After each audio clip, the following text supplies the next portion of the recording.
nuestras Biblias. Es lo que venimos a hacer, ¿no? A tener comunión, a adorar al Señor, pero queremos abrir la palabra de Dios y ser desafiados por la palabra de Dios. Y en especial en este tópico que vamos a estar desarrollando entre hoy y mañana, que es una iglesia sana, una iglesia sana.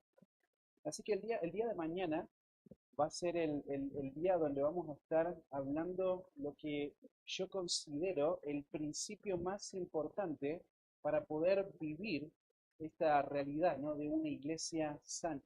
Así que no falten mañana. Mañana va a ser un día muy especial también con la palabra. Vamos a estudiar pasajes que son muy poderosos y que van a desafiar nuestras vidas y van a confrontar nuestras vidas, ¿no? En cuanto a este tema. Pero quiero arrancar este día hablando acerca de dos principios que considero también muy importantes a la hora de pensar en una iglesia sana. Así que quiero que hablemos, y lo vamos a dividir en dos sesiones, y en esta primera sesión vamos a empezar poniendo la base, hablando acerca del amor, y en la segunda sesión vamos a ver cómo este amor va a llevar a cada creyente a ser intencional en cuidar bíblicamente a sus hermanos. Y el día de mañana vamos a ver cuál es el instrumento, la herramienta que Dios usa para santificar la iglesia, para que la iglesia pueda ser una iglesia saludable, una iglesia sana. Así que mañana, por supuesto, vamos a estar hablando acerca de la palabra de Dios, ¿no? Como ese instrumento que el Señor utiliza. Pero vamos a hablar acerca del amor. Y el título que yo le puse a este sermón que vamos a estar compartiendo en esta noche es El amor verdadero, una dinámica en una iglesia sana. Es importante empezar, antes de desarrollar nuestro pasaje, que está en Primera de Juan, si quieren ir buscándolo, capítulo 4, recordando, hermanos, que hoy vivimos en un tiempo, en un mundo donde creyentes, iglesias, están un poco confundidas, como bien lo explicaba el pastor Israel al comienzo, ¿verdad? Hay mucha distorsión en la actualidad de lo que es un creyente, lo que es la vida cristiana, lo que es la iglesia o las iglesias locales. Por eso es que en nuestros tiempos en Argentina y en México, sin lugar a duda, también eso está pasando, personas que van pasando de iglesia en iglesia, personas que no tienen ningún compromiso con su iglesia, con la iglesia local, personas que no tienen profundidad en la relación, ¿no? Simplemente asisten el día domingo, van ahí con su Biblia, compartan, termina el culto y salen, ¿no? Se van a sus casas, se van a hacer sus actividades y así pasan sus días, ¿no? Y así pasan las semanas, los meses, los años y ellos viven sin una relación profunda con los hermanos, con la iglesia.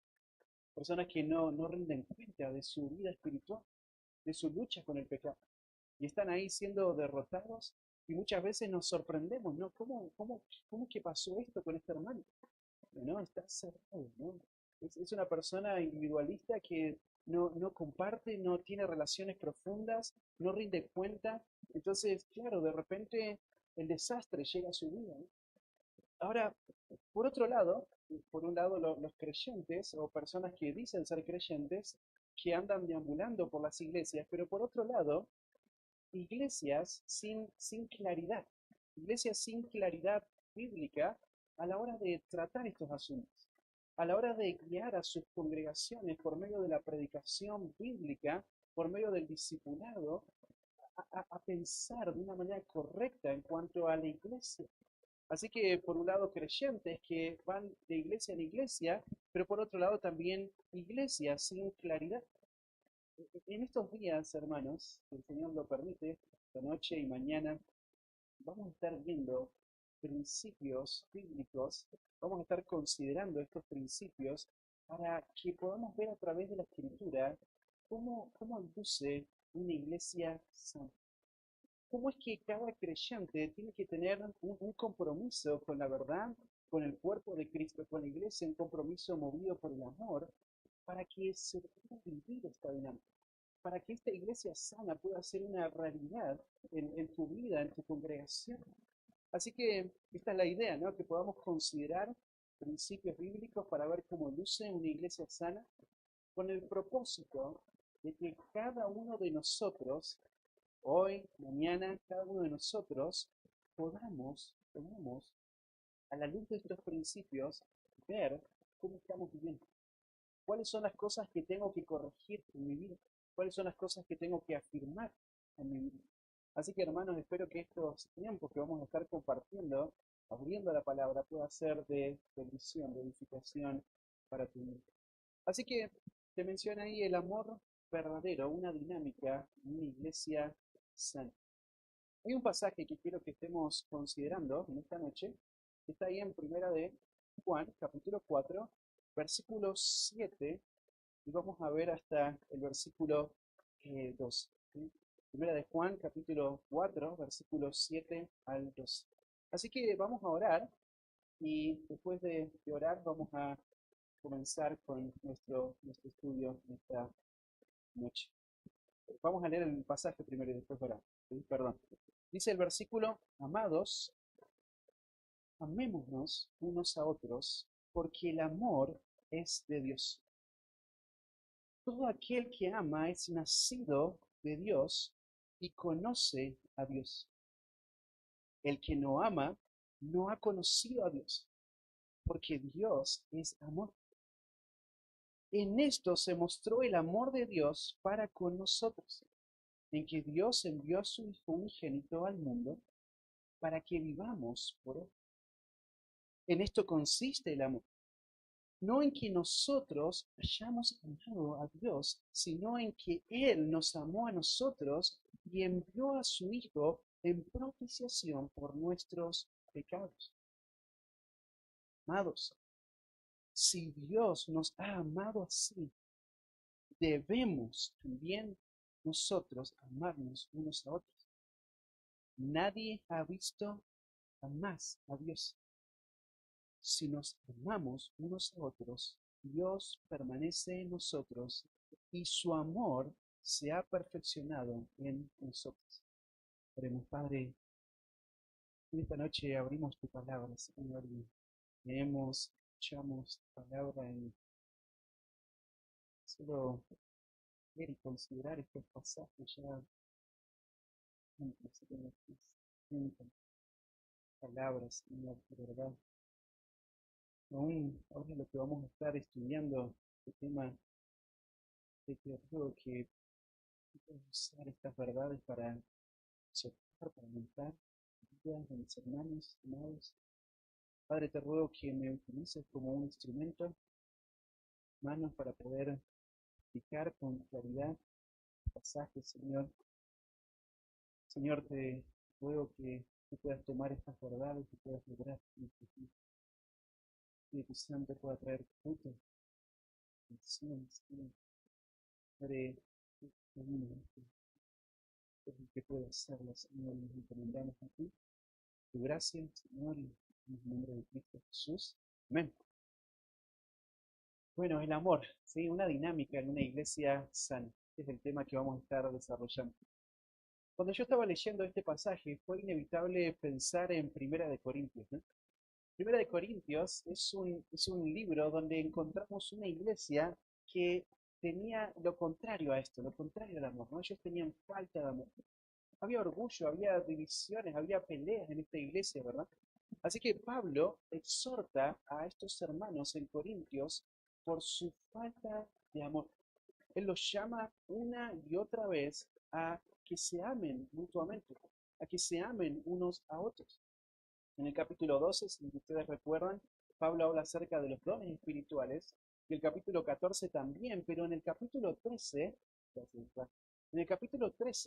Pablo va a dedicar todo un capítulo para hablar acerca del amor. Y está justo ahí en el medio de estos tres capítulos que hablan acerca de los dones, porque lo que Pablo entiende es que los dones, el servicio a la iglesia, debe ser ejercido con amor. Si no hay amor, dice Pablo, lo que hacemos es como un címbalo que resuena, ¿verdad? Es como un ruido, un barullo. Es como si en el tiempo de alabanza se pararan nuestros hermanos acá y en vez de traer melodía armoniosa, harían ruido y descontrol.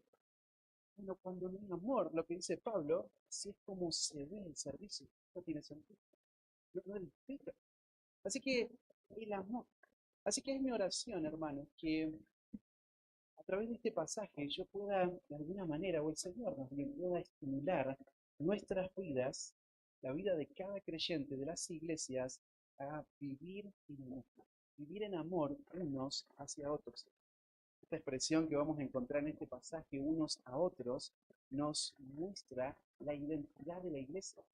La identidad de la iglesia demanda, requiere relaciones profundas donde se vivan estas dinámicas. Así que somos llamados a amarnos unos a otros y es mi deseo que podamos glorificar a Dios y ser edificados a través de este amor mutuo. Así que antes de meternos a nuestro pasaje, déjenme decir algunas cositas para introducir este pasaje. El apóstol Juan, quien escribe esta epístola, él es un anciano cuando él escribe esta epístola. Es un anciano y él está en la ciudad de Éfeso cuando escribe esta carta. Está viejito, ya está llegando al final de sus días y él es el último de los apóstoles con vida. Él puede mirar para atrás y puede ver todo lo que el Señor ha ido haciendo en la iglesia desde Hechos capítulo 2 hasta ese día. Él puede ver cómo el Evangelio había avanzado, había llegado a diferentes puntos, había llegado a los confines del Imperio Romano, todo el Evangelio. Así que el apóstol Juan está mirando hacia atrás, está viendo todo esto, pero al mismo tiempo el apóstol Juan está viendo cómo la iglesia empieza a sufrir persecución, cómo falsos maestros, falsos creyentes empiezan a levantarse, y aún el gobierno empieza a levantarse para destruir, para de alguna manera frenar la obra de Dios. Así que la iglesia empieza a sufrir de manera externa por el gobierno, el imperio, los soldados, pero también de manera interna. Falsos creyentes, falsos maestros que se introducen de manera sutil para destruir la iglesia. Así que Juan, con un corazón pastoral, Juan es un pastor amoroso. Juan, con un corazón pastoral, el último apóstol que queda, él va a escribir a esta iglesia. Él va a escribir esta iglesia y esta iglesia debía entender, esta iglesia tenía que tener claridad en cómo se ve un verdadero creyente. Porque hay enemigos externos, pero también hay enemigos que salen de dentro de la iglesia. Así que la iglesia tiene que escuchar a este apóstol, a este pastor, mostrándole principios para que ellos puedan ver y para que ellos puedan entender quién es un creyente verdadero y quién no lo es. Porque el no identificar esto podría traer peligros espirituales para esta congregación. Así que Juan escribe con este objetivo, ¿no? Él quiere que esta iglesia entienda, sepa quién es un creyente verdadero. En otras palabras, lo que Juan va a hacer, va a exponer a los falsos creyentes. Juan lo que va a hacer, va a señalar cuáles son las marcas de un creyente verdadero, pero también cuáles son las marcas de un creyente falso. Ahora, miren, hay algo interesante del apóstol Juan. El apóstol Juan, quien en su momento fue conocido y fue señalado como el hijo del trueno, ahora es un hombre amoroso. Un hombre amoroso quien va a animar a los creyentes a amarse unos a otros. Ahora, ¿por qué? ¿Por qué es que Juan estaba tan interesado en hablar a la iglesia en cuanto al amor? ¿Por qué razón? ¿Será que Juan era un hombre sentimental? ¿Será que Juan era un hombre muy emocional y entonces escribe esta carta porque está en sus emociones a flor de piel ese día? No, este pasaje va a mostrar a Juan cómo luce un verdadero creyente, con el fin de exponer a los falsos creyentes. Este tema lo va a tratar Juan no solo en el pasaje que leímos, capítulo 4, versículos 7 al 12, sino que en el capítulo 2, versículos 7 al 11, Juan va a tratar este tema del amor. En el capítulo 3, versículo 10 al 18, Juan va a tratar este tema. Y es como que Juan va tratando ciertos temas y va por ciclos, ¿no? Tratando temas y vuelve a ellos para reafirmar, para que los creyentes tengan convicción, claridad. Así que Juan, en el capítulo 4 que vamos a desarrollar, sería la tercera vez que él habla acerca del amor. Así que este tema, sin lugar a duda, es un tema importante para el apóstol Juan. Este tema del amor es importante que la iglesia lo entienda, porque esta es la marca de una iglesia verdadera. Esta es la marca de un creyente verdadero. En medio de un mundo en confusión, en medio de un mundo donde en el mundo evangélico aún hay tanta confusión, hay tanta falta de claridad, engaño, este pasaje nos muestra esta realidad. Si ustedes recuerdan Juan, no Primera de Juan, el Evangelio de Juan, capítulo 13, versículo 35, cuando el Señor Jesús dice, en esto conocerán todos que sois mis discípulos, si tuviereis amor los unos con los otros.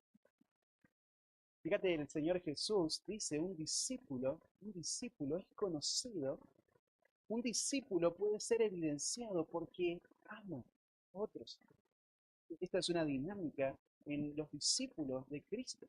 Se aman unos a otros, se aman unos a otros. Así que, en especial, estas palabras de Juan fueron muy importantes para esta iglesia, porque esta iglesia tenía que lidiar con un grupo de personas que creían ser muy inteligentes, muy intelectuales. Ellos amaban el conocimiento y se jactaban frente a creyentes sencillos de las congregaciones por ellos decían que tenían acceso a verdades profundas y ocultas, ¿verdad? Así que ellos se ponían en un nivel superior del resto de los hermanos, ¿verdad? Esta iglesia estaba siendo atacada, estaba siendo infectada por estos hombres, por esta falsedad, por estos orgullosos que estaban destruyendo la iglesia. Y entonces, por eso es que escribe Juan. Juan insiste en el amor. Juan insiste en que el amor es la marca de un creyente verdadero. Él quiere demostrar que el verdadero conocimiento cristiano surge de un amor genuino, de un amor genuino. Así que este es el desafío para nosotros hoy. Este es el desafío para nosotros. ¿Por qué?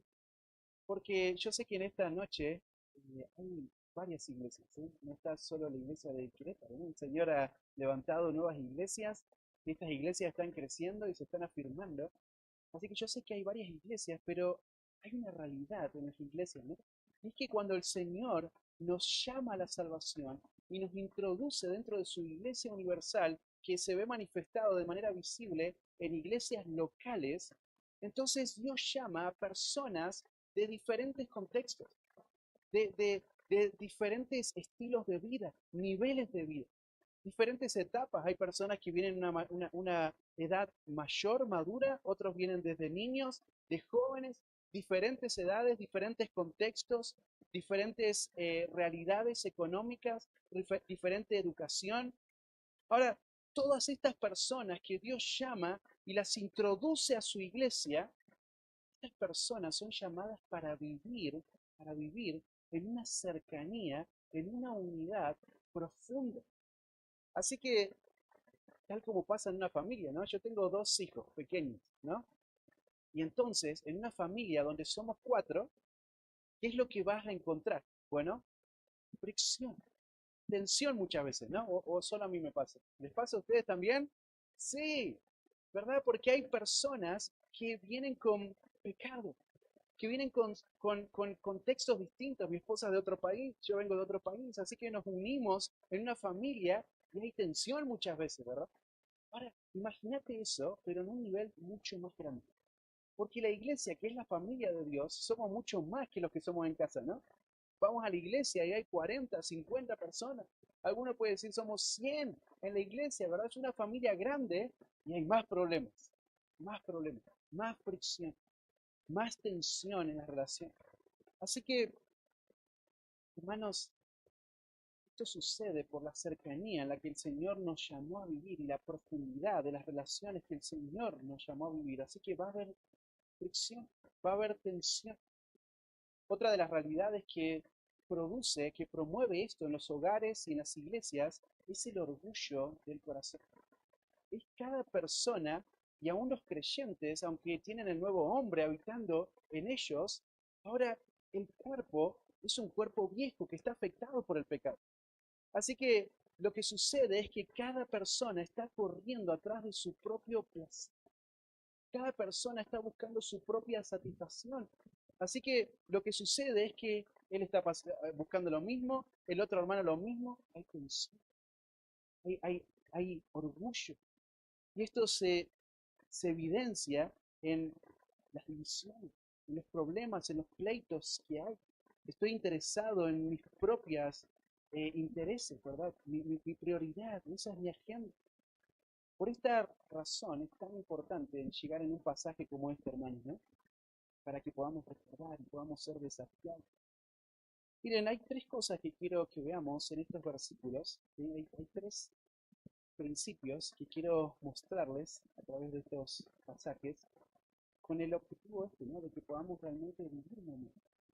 El objetivo de que podamos realmente eh, amar a nuestros hermanos, ¿no? Como el Señor nos ama a nosotros.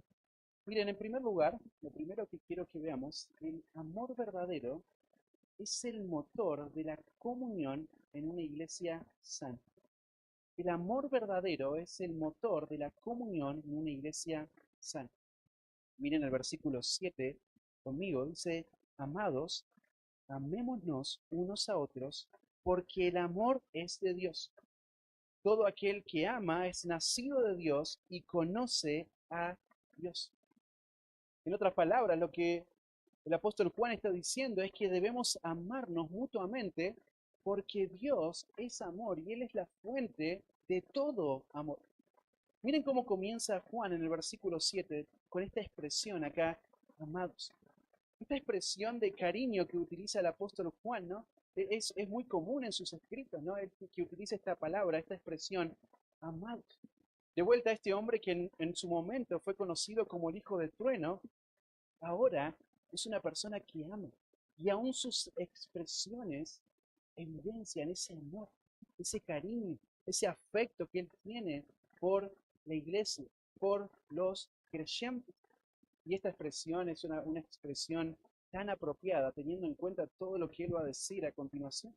Así que miren, dice, amados, amémonos unos a otros. Amémonos unos a otros. Hay algo interesante en esta palabra, amémonos, porque lo que está indicando esta acción que Juan está señalando que los creyentes deben hacer, y él mismo debe hacerlo, está mostrando esto que debe ser de manera continua. Esto es una acción continua, quien cada creyente es responsable de hacerlo, de vivirlo, de estirarse para vivir de esta manera. Así que, miren, dice amémonos, esto debe ser algo continuo, pero hay algo más que está diciendo Juan, y es que él mismo se está involucrando. El apóstol Juan no se cree un hombre superior. Él es un apóstol y es un hombre con mucha trayectoria, pero él no se ve a sí mismo como alguien superior, como alguien que está exento, ¿no? Ustedes tienen que amar, yo no. No, él dice, amémonos. Él mismo se pone como con los hermanos, junto a sus hermanos. Él entiende, yo tengo que vivir esta dinámica también. Ahora, miren, esto debe ser una acción continua, todos debemos hacerlo, Juan está involucrado ahí también, pero miren el objeto del amor. Miren la dirección del amor hacia dónde debe ir. Dice, amémonos unos a otros, unos a otros. Esta expresión que es muy conocida en el Nuevo Testamento se repite muchas veces. Todo el tiempo vas a encontrar, ¿no? Que debemos exhortarnos, debemos sobrellevar las cargas los unos de los otros y debemos amarnos unos a otros, ¿no?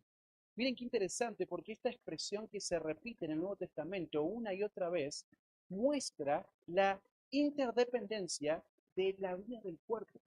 La iglesia vive en una relación, en una comunión profunda. Los creyentes no son personas que se ven el domingo, ¿no? Los creyentes son personas quienes están en una comunión profunda. Este amor es dirigido en todas las formas, unos a los otros. Todos estamos involucrados acá.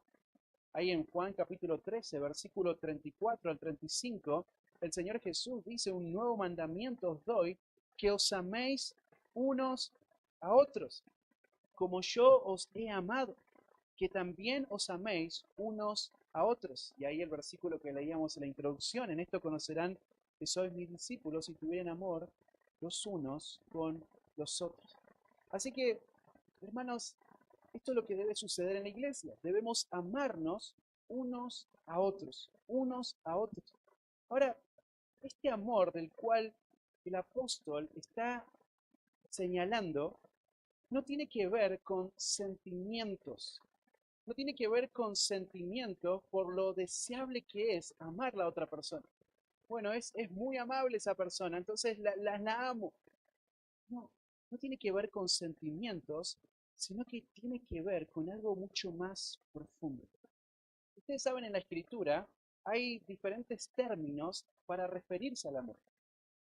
Uno de los términos conocidos en la escritura es la palabra eros, ¿no? Es la palabra eros en el original y se traduce como amor muchas veces en la Biblia. Pero el amor eros es este amor el cual uno lo que hace es buscar placer.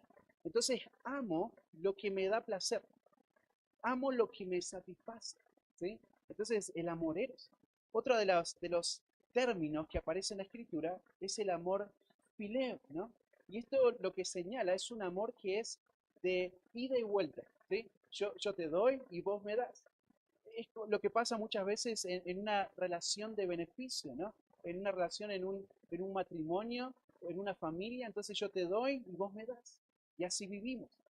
Y hay otra expresión que es la expresión más conocida, de la cual vos estás muy familiarizado seguramente, ¿no? Y es la expresión del amor ágape. Esta expresión de ágape lo que significa, lo que implica es que es un amor que es incondicional. Es un amor que se entrega de una manera desinteresada por el bien del otro. No es un amor que busca placer, no es un amor que busca un beneficio, te doy y dame, sino que es un amor que de manera incondicional se entrega, de manera desinteresada se entrega por el bien del otro. Ahora, ¿por qué te digo estas tres expresiones de amor? Bueno, porque Juan se está refiriendo al amor ágape. Esta es la expresión que está utilizando el apóstol Juan. El amor se refiere a esto, ¿no? Miren ahí un pasaje, si me acompañan, en Romanos capítulo 5, versículo 8. Romanos capítulo 5, versículo 8.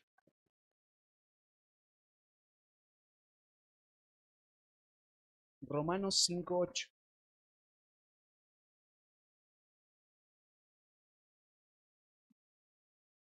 Miren qué interesante este versículo, lo leemos y ahí decimos algunas cositas. Romanos 5, 8 dice así, mas Dios muestra su amor para con nosotros en que siendo aún pecadores, Cristo murió por nosotros. Miren, este amor del cual Juan está hablando, del cual Pablo habla y señala en cuanto a Cristo, es un amor que se entrega de una manera incondicional. Miren, mas Dios muestra su amor para con nosotros en que siendo aún pecadores, Cristo murió por nosotros. Fíjate, aún en nuestro pecado, aún en nuestra miseria, aún en este estado caído en el que nos encontramos y nos encontramos, aún en ese estado, Dios nos amó, aún siendo pecador. Fíjate, este amor es una entrega incondicional que busca el bien de otros sin considerar el sacrificio que implique esta persona. Miren, hay algunos pasajes también que podríamos leer, pero veamos primera de Juan, capítulo 3, versículo 10. Sí, de vuelta volvemos ahí a nuestro pasaje, estamos cerquita. Primera de Juan, capítulo 3, versículo 10. Dice así, primera de Juan 3:10. En esto se manifiestan los hijos de Dios y los hijos del diablo.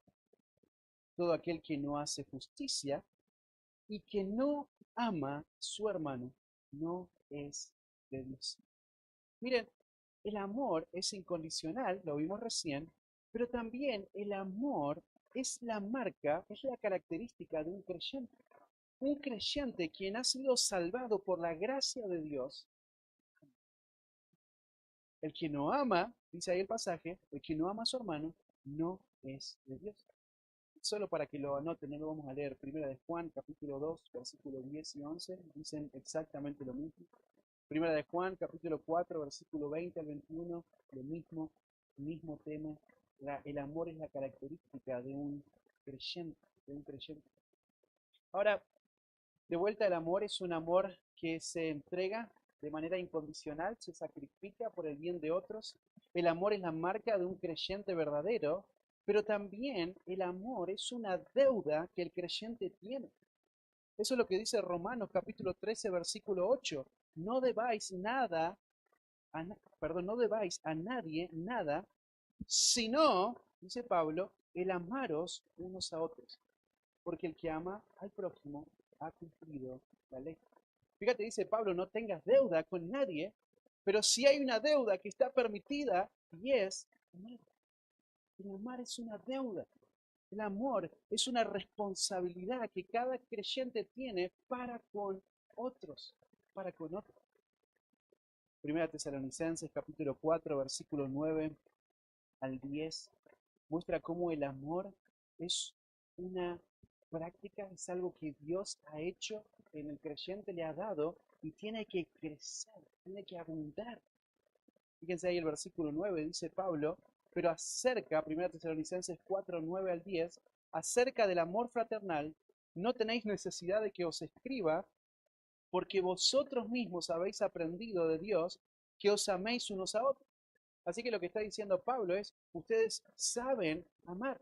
No tengo nada que decir del amor porque aman, han aprendido de Dios. Pero mire lo que dice el versículo 10.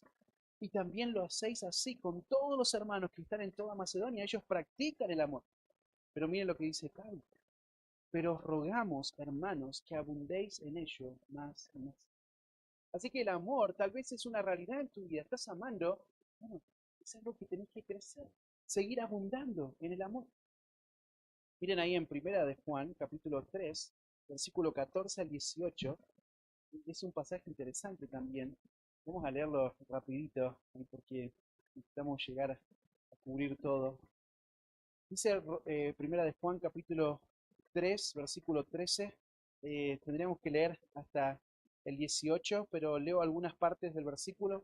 Nosotros sabemos que hemos pasado de muerte a vida, dice el primer versículo, el versículo 14, en que amamos a los hermanos. El que no ama a su hermano permanece en muerte. Todo aquel que aborrece a su hermano es homicida y ningún homicida tiene vida permanente, vida eterna permanente en él. Y el versículo 16, versículo precioso, en esto hemos conocido el amor, en que Él puso su vida por nosotros, también nosotros debemos poner nuestra vida por los hermanos. Y ahí está el énfasis que quiero mostrar. Pero el que tiene bienes en este mundo y ve a su hermano tener necesidad y cierra contra él su corazón, ¿cómo mora el amor de Dios en él? Hijitos míos, no amemos de palabra ni de lengua, sino de hecho y en verdad.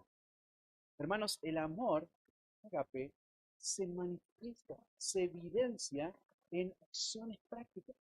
Hay una persona que tiene necesidad y yo digo tener el amor de Dios en mi vida, pero cierro mi corazón, cierro mi mano contra donde mora el amor de Dios. El amor se manifiesta, se evidencia. Hay otro pasaje ahí en 2 de Corintios capítulo 12, versículo 15, no lo busquen, ¿no? Pero ahí Pablo dice, yo gastaré, con mucho placer, gastaré lo mío y aún yo mismo me gastaré del todo por amor de vuestras almas, aunque amándoos más, sea amado menos. Miren, el amor verdadero, acá Pablo nos está mostrando a través de este pasaje y de su ejemplo, no está esperando ser retribuido, no está esperando recibir algún beneficio personal, no, se gasta lo suyo por amor, aunque él amando más, sea amado menos. Y en Gálatas capítulo 5, versículos 22 y 23, cuando habla acerca del fruto del Espíritu, empieza diciendo que es el amor. Así que el amor es producido por el Espíritu Santo en el creyente. El Espíritu Santo es quien produce esto en la vida de un creyente verdadero, un creyente verdadero. Así que, de vuelta, volvió a Primera de Juan, capítulo 4, perdón, versículo 7. Amados, amémonos unos a otros, porque el amor es de Dios. El amor es de Dios. Fíjate, el amor del cual está hablando en este texto, hermano, solo viene desde Dios. Fluye de Dios. Dios es la fuente. Dios es amor. Él mismo es la fuente de aquello que nos llama a nosotros como su iglesia a hacer. Él es amor. Dios es amor. Dios es la fuente del amor. Y el creyente es llamado a expresar este amor de manera continua a sus hermanos. A sus hermanos. Ahí en Efesios capítulo 2, versículo 4 al 5, nos recuerda esta realidad, ¿no? Dice ahí el pasaje, si quieres anotarlo, pero Dios, que es rico en su misericordia, por su gran amor con que nos amó, aun estando nosotros muertos en pecado, nos dio vida juntamente con Cristo. Por gracia sois salvos. Así que debemos amarnos unos a otros y lo tenemos que hacer porque el amor es de Dios. Dice ahí el versículo 7, todo aquel que ama es nacido de Dios y conoce a Dios. Fíjate, acá esta idea acá de todo aquel que ama está presentando o está señalando a alguien quien ama constantemente, constantemente. Uno que ha nacido a partir de Dios, ha nacido de Dios, ama. Todo aquel que ama continuamente ha nacido de Dios. Ha nacido de Dios. Hermanos, esto es algo que el Señor ha hecho. Hemos nacido de Él y amamos y continuamos amando. Esta es la idea de esta palabra también, ¿no? Y fíjate lo que dice ahí, conoce a Dios, está conociendo a Dios. Es decir, que aquel que ha nacido de Dios, el que ama, está conociendo a Dios. Continuamente Él está conociendo a Dios. Y este conocimiento del cual Juan habla no es simplemente información, sino que está hablando de una relación íntima, profunda, constante con Dios. Juan capítulo 17, versículo 3 dice, y esta es la vida eterna, que te conozcan a ti, el único Dios verdadero, y a Jesucristo, quien has enviado. Así que fíjate el versículo entonces, versículo 7, todo aquel que ama es nacido de Dios y conoce a Dios. Versículo 8 dice, el que no ama no ha conocido a Dios, porque Dios es amor. Fíjate, esta expresión acá es idéntica, es muy parecida a la anterior, solo que se agrega la negación ahora, ¿no? Porque recién dijo el que ama y ahora dice el que no ama, ¿no? El que no está amando continuamente, esta es la idea. Así que, a diferencia de esta persona que ha nacido de Dios y que conoce a Dios y está conociendo a Dios y ama continuamente, ahora el que no ama continuamente no ha conocido a Dios, no ha conocido, nunca lo conoció. Esta es la idea. En ningún momento no ha conocido a Dios antes ni ahora. No lo ha conocido. Porque todo lo que Dios es está afectado por su atributo. Dios es amor. Así que aquel que ha conocido a Dios, ama, porque Dios es amor. Aquel que ha conocido a Dios, entonces va a amar de manera incondicional, como lo acabamos de describir. Así que, hermanos, el amor verdadero es el motor de la comunión en una iglesia santa. Pero también, hermanos, el amor verdadero se revela cuando imitamos a Dios. Miren lo que dice el versículo 9. Dice, en esto se mostró el amor de Dios para con nosotros, en que Dios envió a su Hijo unigénito al mundo para que vivamos por... Hermanos, debemos amar, debemos amarnos mutuamente porque Dios nos ha dado ejemplo. Dios nos ha dado un ejemplo cuando nos reconcilió por amor. Esto es lo que va a decir este pasaje, ¿no? Debemos amar por lo que hemos visto a Dios hacer. Vimos manifestar su amor, derramar su amor por nosotros. Ahora nosotros somos llamados a manifestar ese amor. Así que lo que dice este pasaje, en otras palabras, es que no solamente que recibimos el amor de parte de Dios, sino que también recibimos el modelo, el ejemplo, el estándar de Dios para amar a otros, para amar a otros. Miren el versículo 9, dice, en esto se mostró el amor de Dios. En esto se mostró, miren esta palabra ahí tiene que ver con revelar, con manifestar. En esto se dejó ver, se hizo visible.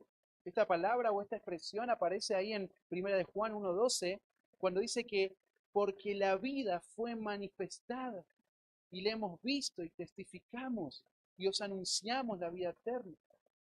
Fíjate ahí de vuelta, ¿no? Estaba con el Padre y se nos manifestó. Misma expresión, misma expresión. Esta expresión también aparece en el 1 de Juan, capítulo 3, versículo 2, cuando dice que aún no se nos ha manifestado lo que hemos de ser. Ahora, dice ahí el pasaje, en esto se manifestó el amor de Dios para con nosotros. O sea, en nosotros.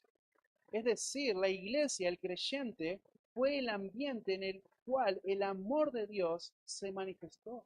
Se hizo visible el amor de Dios en el creyente, en la iglesia.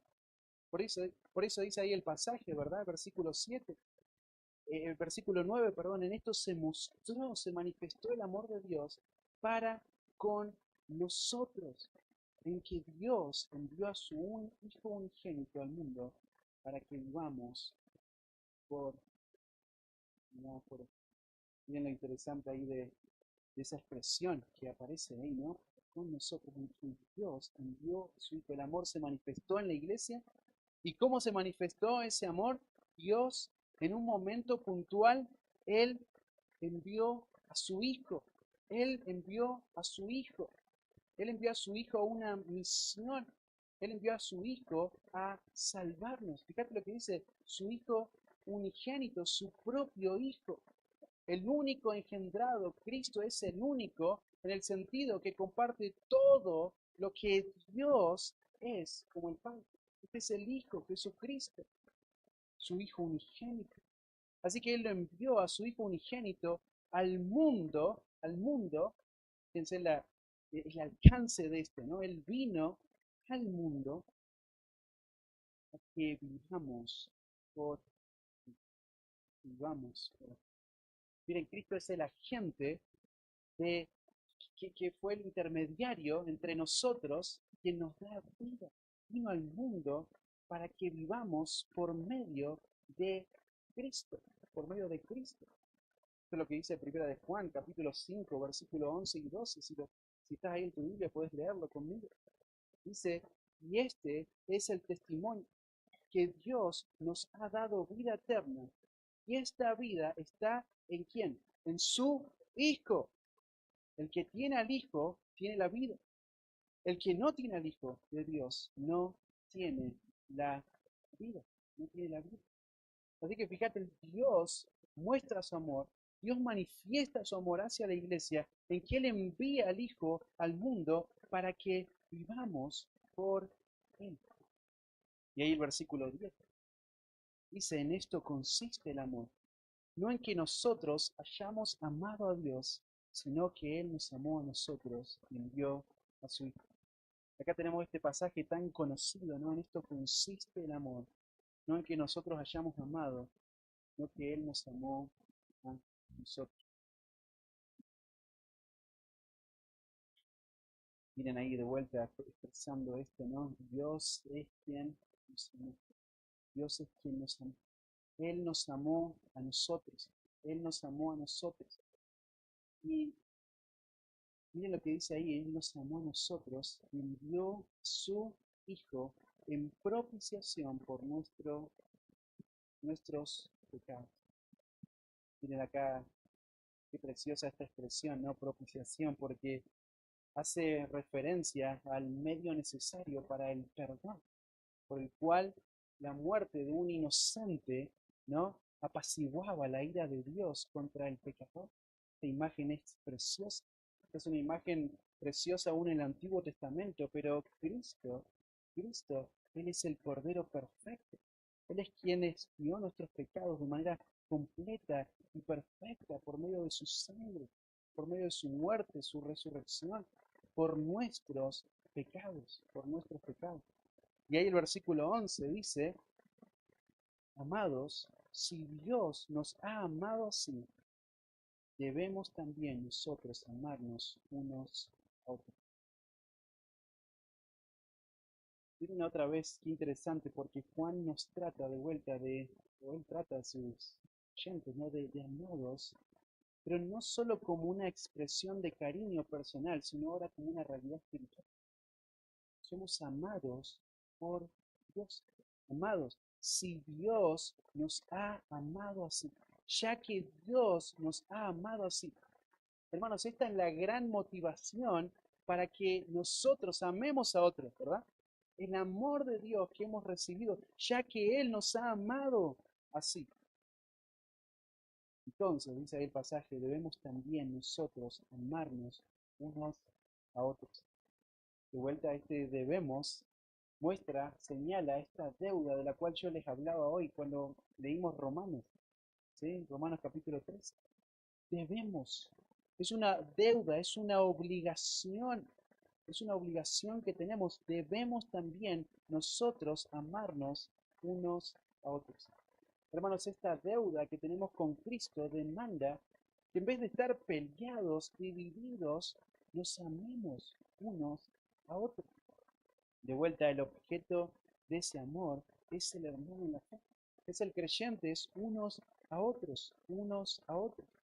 Hermanos, Dios le da la capacidad al creyente de amar de esta manera.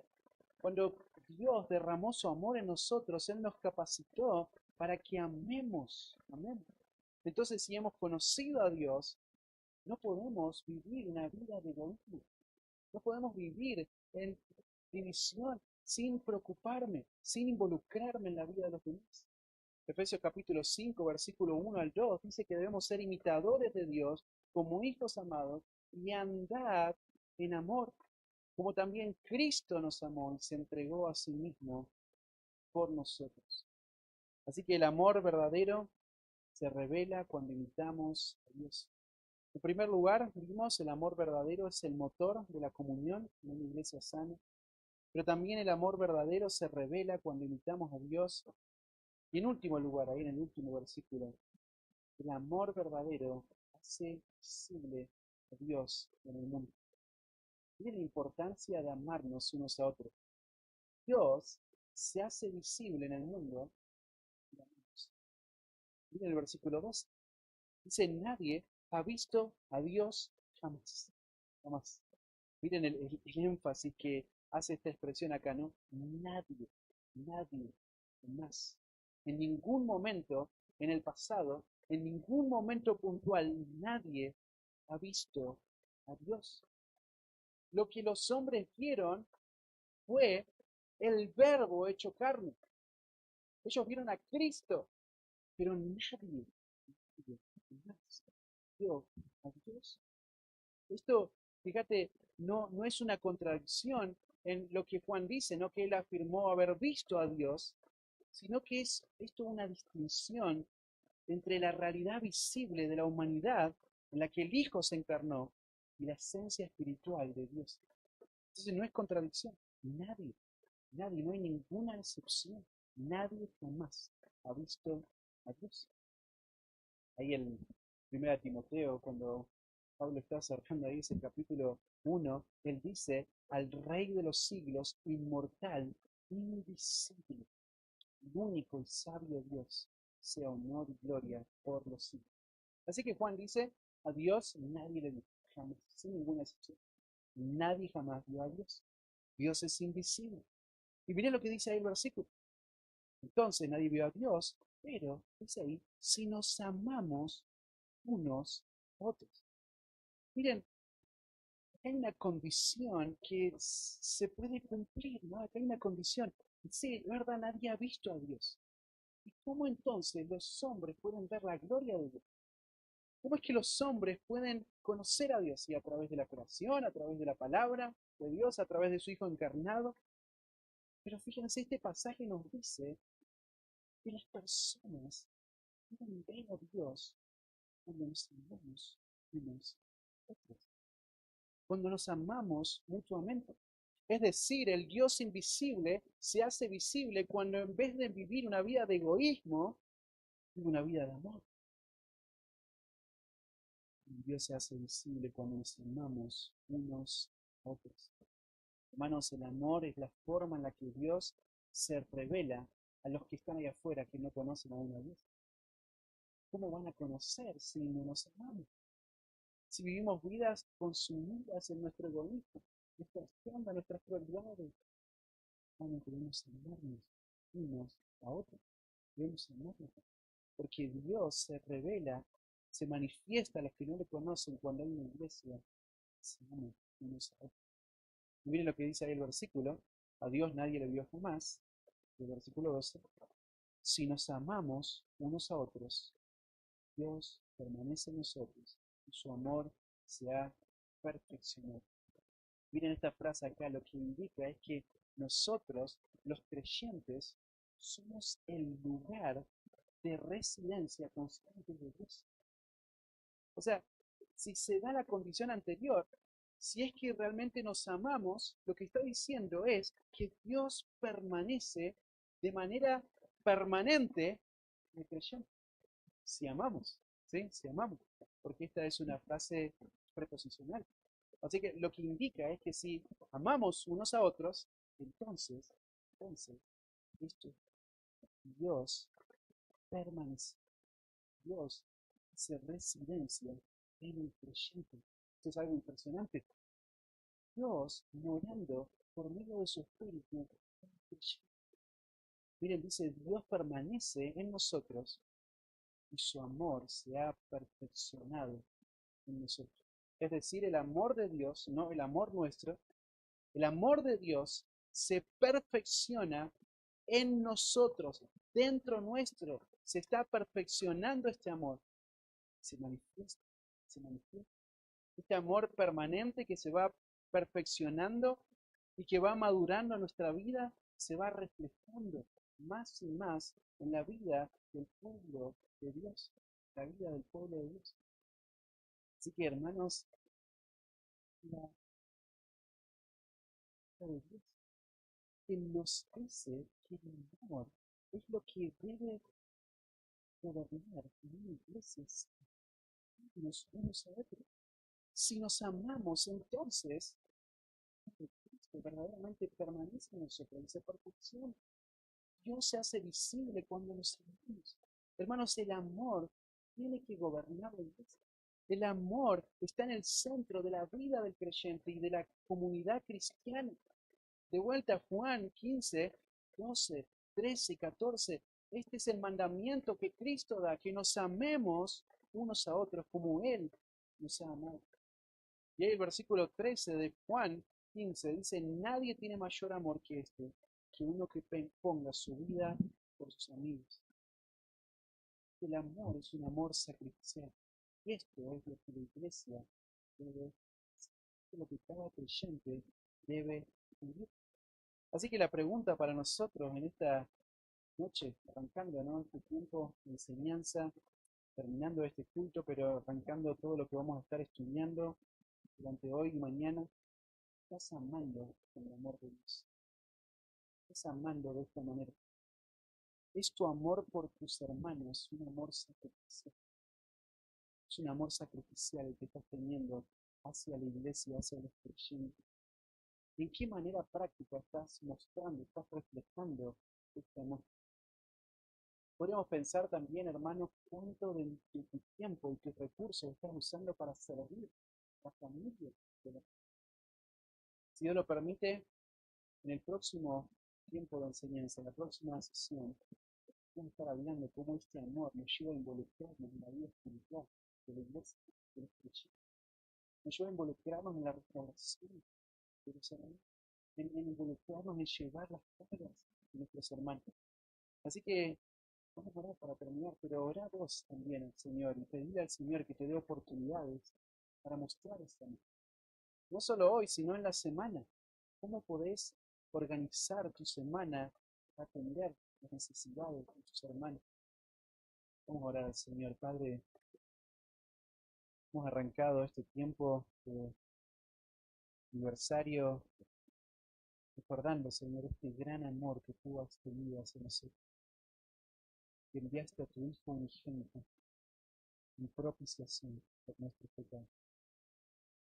Señor, es tu amor que has derramado sobre nuestras vidas, Señor, y por eso que hoy podemos disfrutar del gozo de la salvación.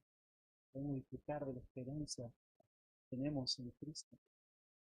Señor, es este amor que tú has derramado en nosotros que nos llamas a manifestar en la vida de nuestros hermanos. Abandonar, Señor, nuestro egoísmo, abandonar, Señor, nuestros propios objetivos, Señor, y vivir para tu gloria y el bien de la iglesia. Señor, esta es la manera en la que Dios se hace visible en nuestra comunidad. Esta es la manera en la que Dios se hace visible en México, en Argentina, en cualquier lugar, Señor, cuando hay iglesias que se aman realmente. Hay iglesias cuando hay miembros que se sacrifican bien. Señor, ayúdanos a vivir de esta manera. Señor, ayúdanos a evaluar la vida a la luz de esta verdad, de estos principios, Señor. Bueno, y Padre, ayúdanos aún, Señor, en el tiempo que vamos a tener en unos momentos, Señor, poder pensar cómo este amor va a llevar a vivir una vida donde nos involucramos para servir y dar la vida espiritual de otros.